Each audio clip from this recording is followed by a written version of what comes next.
এটা বেনারসের মণিকর্ণিকা ঘাট, অন্যান্য ঘাটগুলোর থেকে আলাদা। অনেকেই হয়তো জানো, প্রকৃত অর্থে এটা হচ্ছে শ্মশান। বলা হয় যে বেনারসে তো মৃত্যুটাকে দুঃখের সাথে নেয় না, এটা একটা আনন্দের উদযাপন করা। তো মণিকর্ণিকা ঘাটে এলে বোঝা যায় সেটা তো ভাইবসটা একেবারেই আলাদা অন্যান্য ঘাটের থেকে। একটা কেমন গা ছমছমে ব্যাপার আছে, ভালো না লাগা, নেগেটিভিটি ব্যাপারটা কিছুটা আছে। এখানে আবার নাকি ডেথ রুমও আছে, যেটা আমরা দেখিনি। মানুষের শেষ অবস্থার কিছুদিন আগে তারা ওখানে এসে থাকে, যাতে শেষ যাত্রাটা বেনারসের এই ঘাটে মানে পুরো করা যায়।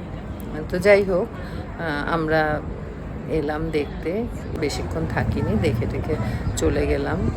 ঠিক আছে, সব কিছুই কোথাও এলে তার সব কিছুই দেখা নেওয়াটা উচিত।